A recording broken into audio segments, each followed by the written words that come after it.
있어가지고 고등 관리를 이제 본인이 임면을 해줄 수가 있게 되는 거예요. 그래서 고등 관리를 임면하는 등 이제 내정을 장악하기 위한 내용들로 조약을 체결하게 되었었다라고 이야기를 하겠습니다.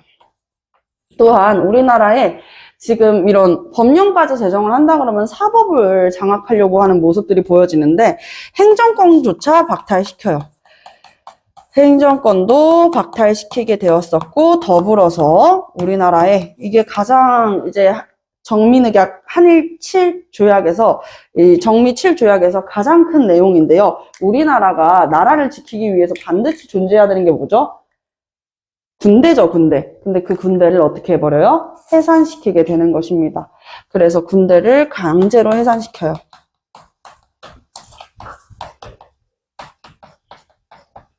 자, 군대 강제 해산까지 이윽고 이제 일본은 조금씩 더 이제 세부적인 조약들, 예를 들면은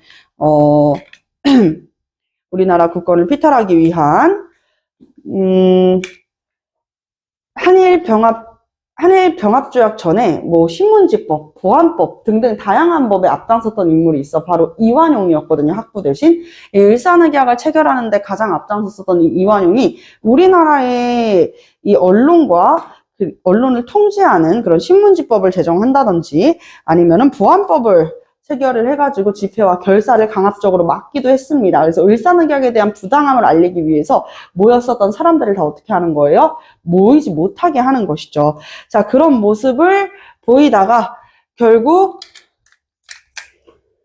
1910년 우리나라의 주권을 이제 피탈당하게 되는데요. 바로 한일 병합 조약으로 한일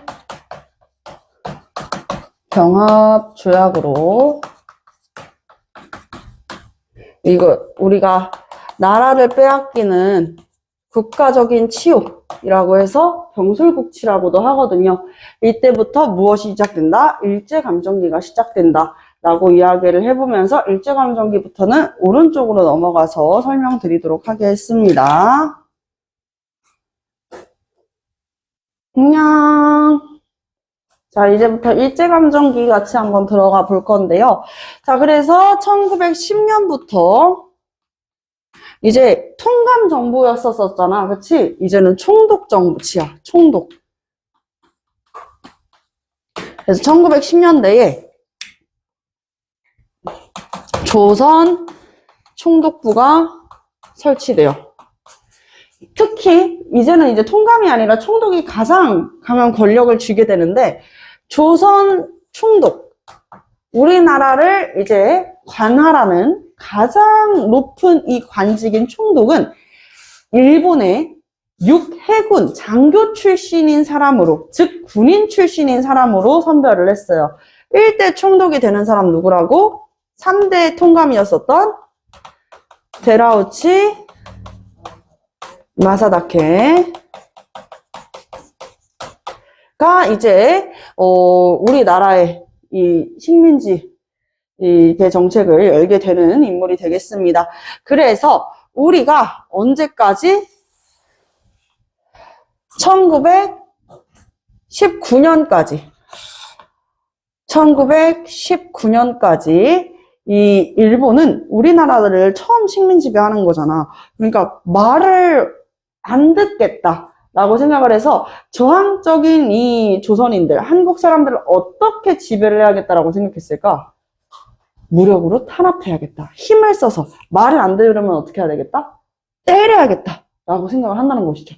그래서 시행했었던 정책이 바로 무단통치가 되겠습니다.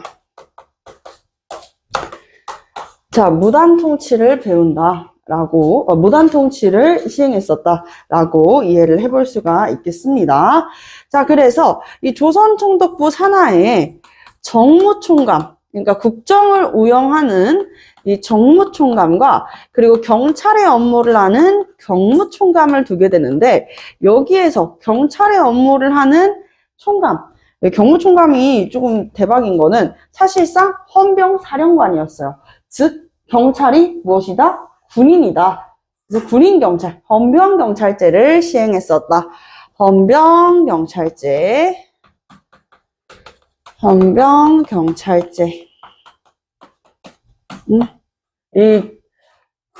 경찰, 군복을 입고 거기에다가 이제 칼을 차고 다니는 이 경찰들은요, 조선 사람들을 강력하게 탄압을 했었는데, 특히나 조선인들이 3명만 모여있다시피 해도 일단 때리고 봤었던 시기, 바로 무단통치기의 모습입니다. 1912년에는요, 심지어 우리 조선인들만을 대상으로 때리는 법안, 바로 태형령이라는 것을 제정했습니다. 조선인 태형령. 말을 안 듣는 조선 사람들 다 어떻게 해버리겠다? 그 자리에서 바로 즉결적으로 때리겠다. 근데 아무리 경찰이어도 이렇게 사람을 막 때려도 돼요? 안 되지. 얘들아, 우리나라 법 절차를 한번 생각해봐. 아무리 이제 끔찍한, 절대 저질러서는 안 되는 이 사회 범죄를 저지른 사람이 있다고 생각을 해봐요.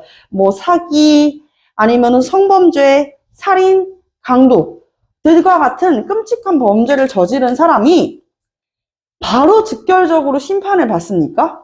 아니죠. 일단은 경찰에서 어떻게 해? 찾을 거 아니야, 그 범죄자를.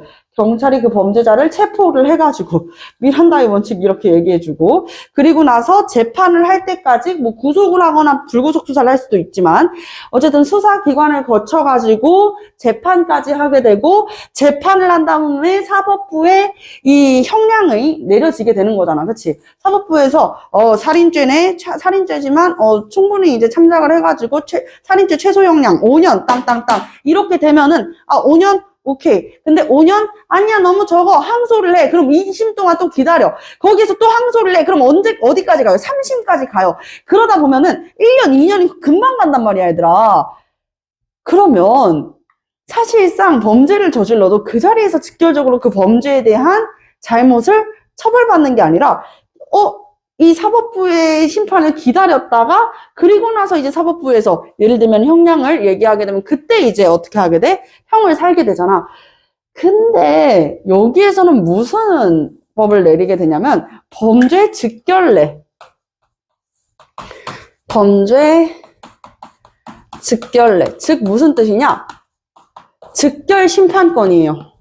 경찰이 저놈 잡아라 해가지고 이 죄인을 잡았어. 그러면은 바로 그 자리에서 너 뭐뭐 어겼잖아. 그래서 이것에 따른 땡땡 법으로 너는 본장 폐대. 이런 식으로.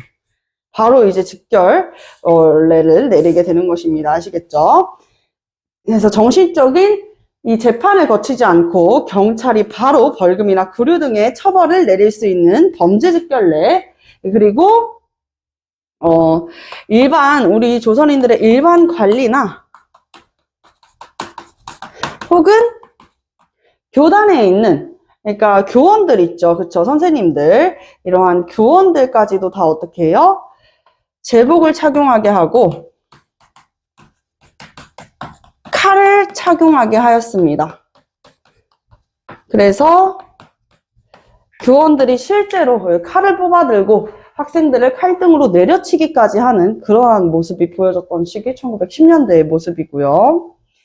우리나라 이 사람들의 기본권을 다 박탈을 해요. 기본권 박탈. 우리 자유민주주의 안에서는 우리들이 뭐 할 권리가 있어? 자유롭게. 언론을 통해 가지고 새로운 정보를 얻을 수 있고, 그리고 언론에 뭐 할 수 있어? 제보할 수 있으며, 집회를 할 수 있는 그런 권리들이 다 있잖아. 하지만 여기에서는 일제감정기 무단통치기에서는 엄격하게 금지를 합니다. 그래서 언론, 출판, 결사의 자유를 금지했었던 시기가 바로 이 시기 1910년 무단통치기의 모습이 되겠다. 자, 그리고 여기에서 더불어가지고 이제부터는 매우 중요한 이야기를 할 텐데, 자, 그리고 나서 7번째, 요게 이제 여러분들 1910년대와 20년대를 대표하는 이 식민지 수탈 정책 중 하나였었는데요. 바로 토지 조사령이었습니다. 토지조사 사업이라고도 이야기를 해. 일본도 우리나라를 식민 지배하는 게 처음이라고 그랬었잖아. 그러니까 어떤 사람이 얼만큼의 땅을 가지고 있는지 이런 것들은 다 알지 못했었단 말이야. 요즘 날이랑은 조금 달라. 요즘은 선생님도 진짜 많이 충격을 먹었는데 산을 올라가기만 해도 통행료를 막 내야 되고 막 그러더라고. 그래서 이제는 이제 산에 더 이상 뭐 유골함이나 이런 것들을 안치하지 않죠. 근데 이전까지만 해도 우리 조선의 사회에서는 산은 누구의 것이었어? 국가의 것이었어요, 국가. 그러니까 즉 왕의 것이지. 그러니까 우리 백성들이 먹고 살 게 없어가지고 산으로 올라가서 나무를 캐는 거. 그런 거 다 허용이야. 나무를 한다든지 나무를 캔다든지 다 가능했었어. 하지만 이 토지조사령 이후에는요. 함부로 이제 나무를 채벌하거나 아니면은 이 나무를 캐는 것조차도 엄격하게 금지가 되었습니다. 아시겠죠? 자, 그래서 이 토지조사령 일본이 실시했었던 정책 중에 하나였는데 다른 이름으로 토지조사 사업이라고도 불렀다. 자, 이거 일본이 우리나라 사람들한테 기회를 주겠다 이거야. 무슨 기회? 너네들이 전혀 요즘은 이제 이 땅 누구 땅이야? 알려고 하면 뭐 떼면 돼? 등기부등본 떼면 되잖아. 등기 떼면 되잖아. 근데 너네들의 등기는 지금 너무 구시대적이니까 근대적 토지제도, 근대적 이 등기 제도를 좀 도입할 수 있게 너네들 토지 일단 누가 얼만큼 가지고 있는지 조사나 한번 좀 해보자. 우리가 근대적인 토지 제도로 개혁시켜 줄게라고 얘기를 해요. 그래가지고 우리 사람들한테 시간을 주겠다. 응? 기회를 줄 테니까 어떻게 해라? 그 안에 너희들이 가지고 있는 토지를 신고해라 라고 하는 기한부 신고제를 실시하게 돼. 기한부 신고제를 실시하게 되었었다. 근데 여기에서 어이가 없는 문제가 이제 생기는 건데 뭐냐면 자, 여러분들이 예를 들어가지고 이때부터 뭐 평수 단위가 조금씩 쓰였으니까 한 2,000평대의 이 땅을 가지고 있는 지주야. 그러면 여러분들이 지금 일제감정기라면 신고를 할까요? 안 할까요? 왜 안 할 것 같아요? 일본한테 뺏길 것 같은데. 맞아요. 이 한국 사람들, 조선인들의 공통적인 생각이죠. 야, 이거 신고했다가 괜히 우리 더 괴롭히는 거 아니야? 세금 더 물리는 거 아니야? 더 힘들게 하는 거 아니야? 많은 사람들이 신고를 합니까? 신고를 하지 않아요? 신고를 하지 않습니다. 그래도 야, 신고는 해야지. 이거 잘못되면 어떻게 될 줄 알고. 심지어는 이 미신고 토지 같은 경우에 압수가 될 수도 있으니까 그래도 신고하러 가야지. 신고를 하러 갔다? 신고를 하러 갔는데 거기에서 갑자기 한 종이뭉치 이만큼이 있어. 신고를 하려면은 이 서류를 다 써야 되는데 이 서류가 있잖아. 다 일본 말이에요. 그러니까 제대로 신고를 못하고 안 해! 해가지고 오는 사람들도 있었었다는 거지. 이해되시죠? 자, 그래서 많은 사람들이 신고를 못했다? 그러니까 어떻게 해요? 미신고 토지 살림. 응? 우리 조선 원래 국유지로 가지고 있었던 산림 있죠. 그리고 국유지까지 다 어떻게 해요? 몰수합니다. 몰수. 조선총독부에서 몰수해. 몰수해가지고 이거를 어디에다가 넘겨요? 동양척식 주식회사라고 해가지고 인도에 식민지배를 했었던 나라, 300년간 식민지배 했었던 나라 어디야? 영국. 영국이 이 벵골만에다가 동인도 회사 세워가지고 엄청 이제 이 인도를 식민지배 하는데 사용을 했잖아요. 우리나라에도 그런 곳이 있었어. 일본이 우리나라를 경제적으로 식민지배를 하고 이 조선총독부의 경제적인 기반을 마련하기 위해서 동양척식 주식회사라고 하는 곳을 설립했었단 말이야. 그 동양척식 주식회사에다가 이 돈을 다 넘기게 되는 것입니다. 그래서 토지조사령의 결과를 떠올리면은 첫 번째, 일본인 지주가 늘어나죠. 동양척식 주식회사에서는 일본인들한테 지금 이 몰수한 미신고 토지, 산림, 국유지 등 몰수한 토지들을 동양척식 주식회사에서 일본 사람들한테 싼 값에 팔아요. 그러니 당연히 일본인 지주가 늘어났겠죠. 자, 그리고 두 번째, 지주의 소유권을 강화하며, 세 번째, 우리 대부분의 이 조선시대 국민들, 이 백성들은 다 어떻게 살았을 것 같아? 농사를 짓고 사는 농민들이었어. 그렇기 때문에 이 농토가 굉장히 중요하잖아. 근데 자기 농토를 보유한 농민들은 많지가 않았었단 말이야. 우리가 자기 농토를 보유한 농민을 자영농이라고 하는데 대부분의 백성들은 다 뭐였어? 소작농이었습니다. 소작농. 그래서 땅을 빌려가지고 소작권을 사는 거야. 1년 동안 이 땅에서 농사를 짓는 그 소작권 해가지고 소작권을 사가지고 농사를 짓는 그런 소작농들이 되게 많았었단 말이지. 근데 그 소작권을 인정하지 않아?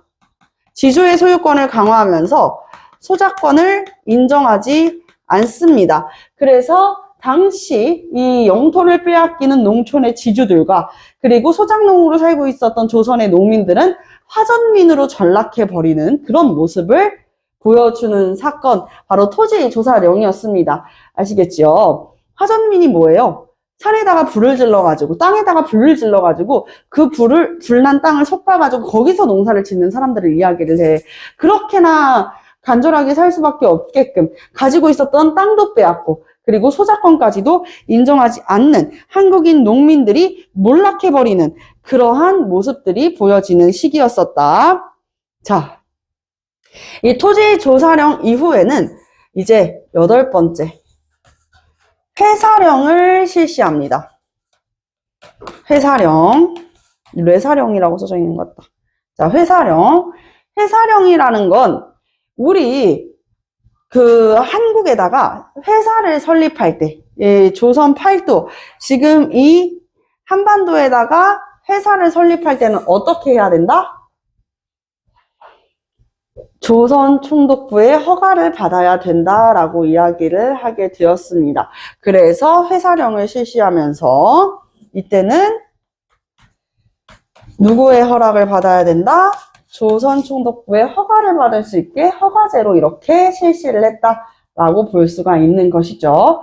자, 그러다가 빵 하고 터졌었던 사건이 무엇이었냐? 바로 1919년에 3.1 운동이었어요. 자, 여기에서부터는 이제 3.1 운동에 대한 이야기를 해볼 것인데 1919년 무슨 일이 있었냐?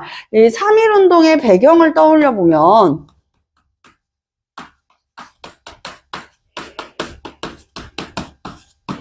3.1 운동의 배경을 떠올려 보면 일단은 우리 세계사적으로 정말 온 나라가 모여가지고 전쟁을 했었던 대규모의 사건. 무슨 전쟁? 맞아요. 세계 1차 대전이 일어나. 언제부터 언제까지? 1914년부터 1918년까지. 약 4년 동안 걸쳐가지고 세계 1차 대전이 일어났었단 말이야, 얘들아. 자, 그리고 이 세계 1차 대전이 결국에는 끝이 났죠. 이 전쟁은 연합국과 그리고 동맹국 간의 전쟁이었었어. 연합국에는 미국도 있고, 1917년에 이제 무제한 잠수함 작전으로 중간에 투입되는 미국도 있었고, 또 프랑스도 있었고, 또 어디도 있어요? 영국도 있어. 근데 영국이 이미 어디랑 동맹을 맺었어? 영일 동맹 맺었지. 그러니까 이 연합국가 안에 어느 나라도 있는 거야? 일본도 있었던 거야. 이해되셨죠? 자, 동맹국에는요, 독일, 오스트리아, 헝가리 제국, 그리고 오스만 제국 등 이러한 나라들, 뭐 불가리아 등등이 이제 동맹국가에 해당이 됐었는데요. 결국엔 누가 이겨요? 바로 연합국이 승리하고 동맹국은 패배를 합니다. 자, 그래서 이 패배한 동맹국의 전후 처리를 어떻게 할 것인가를 놓고 당시 무슨 회의가 열리게 되냐? 1919년 1월에 파리 강화회의가 열립니다. 파리 강화회의. 그래서 이 패전국의 처분을 어떻게 할 것인가를 이야기를 하게 돼요. 자, 그랬는데 파리 강화회의를 했는데 여기에서 세계 1차 대전을 승리로 이끌었었던 아주 핵심적인 나라죠. 미국의 대통령 우드로 윌슨, 28대 대통령 우드로 윌슨이 이런 이야기를 합니다. 미국의 윌슨 대통령이 무슨 이야기를 한다? 민족 자결주의를 한단 말이죠. 민족 자결주의. 민족 자결주의의 내용은 이렇습니다. 야, 약소국들아, 식민 지배를 당하고 있는 약한 나라들, 이 작은 왜소한 나라들아, 잘 들어라. 너희들의 운명은 누가 정하는 것이다? 너희가 정하는 것이다. 스스로 잘 결정할 별이야. 그래서 스스로 결정하는 것이다. 언제까지 그렇게 살 거야? 우리가 너희들이 홀로 자립할 수 있도록 독립을 도와줄게. 약소국의 독립을 약속했습니다. 식민 지배를 당하고 있는 우리나라도 이 윌슨 대통령의 민족 자결주의의 심장이 엄청 뛰어요. 하지만 이 민족 자결주의에는 엄청난 함정이 하나 있었는데 그 함정이 뭐야? 패전국의 식민지에만 해당하는 얘기였었다는 것이죠. 우리는 이 당시에 패전국의 식민지가 아닌 승전국의 식민지였습니다. 그쵸? 그렇기 때문에 우리나라한테는 해당되는 얘기가 아니었어요. 그럼에도 불구하고 약소국들이 독립할 수 있다라고 하는 의지가 우리 심장에서는 불끈불끈 솟아오르게 되는 것이었었죠. 자, 그러다가 1919년 1월에 저기 고종께서 돌아가세요. 고종께서 승하하시는데 고종께서 이 식혜 수정과를 한 잔 드시고 나서 갑자기 이제 시름시름 앓더니 이제 돌아가셨어요. 근데 정말 계속 고비를 거쳤었단 말이야. 식혜 한 잔 마시고 이렇게 사람이 이렇게 되니까 무슨 일인가? 고종께서 몸이 풍선 부풀듯이 엄청 부어가지고 진짜 옷을 못 벗겨서 잘라내야 되는 지경까지 몸이 부었다고 해. 그러니까 독살당한 것일 가능성이 크다라고 하는 고종 독살설이 지배적으로 돌게 돼요. 왜냐면 고종도 나름대로 이제 퇴위당하기는 했지만 그래도 우리 조선의 왕이잖아. 그래서 저기 만주나 아니면은 연해주 일대에다가 망명정부를 좀 세워볼까라고 하는 여론이 형성이 되고 있었어. 고종께서 망명정부를 세운대 라고 하는 이야기가 돌고 있었는데 갑자기 고종께서 어떻게 된 거예요? 돌아가셨잖아요. 그러다 보니까 이제 사람들이 이건 100% 무엇일 것이다. 독살일 것이다. 라고 하는 여론이 형성이 된다라는 것이죠. 이해되셨죠? 그래서 고종은 무엇이다? 독살이다 라고 생각하게 되면서 이 일본의 식민 지배에 대한 반감이 더 커지고 있을 때 국외에서는 만주 길림에서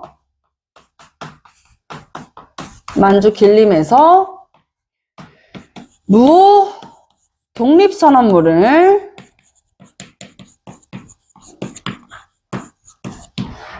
낭송하게 되었습니다. 무독립선언서는 이런 내용이에요. 무슨 내용이냐? 걸기하라 독립군은 일제히 천지를 휩쓸라. 그럼 이거 무슨 투쟁하자는 거야? 우리가 독립을 어떻게 해야지만 할 수 있다는 거야? 걸기하래 독립군들아 일제히 천지 이 온 세상을 휩쓸래. 피와 그리고 전쟁을 통해서만이 우리가 독립할 수 있으니 일본과 싸워야 한다. 즉 무장투쟁을 이야기했었던 독립선언서였었다. 그 이후에는요, 이제 일본 유학생들이 YMCA 회관에 모여가지고 기미 독립선언문을 낭송하였었다. 28 독립선언문이라고 이야기를 하죠. 자, 28 독립선언문.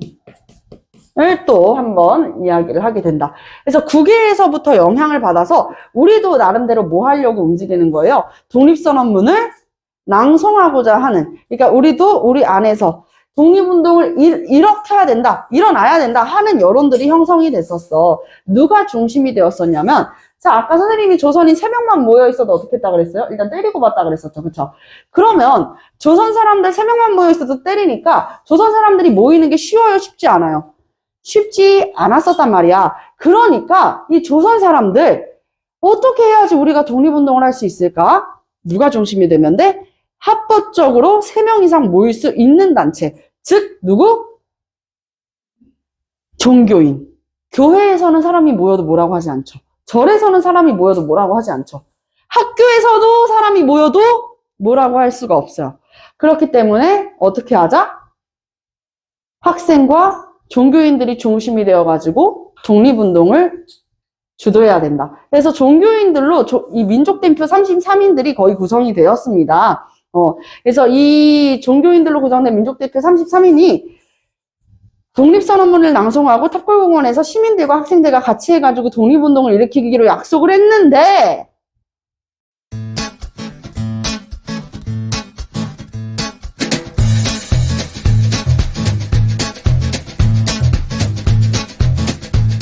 학원으로 전화 주세요.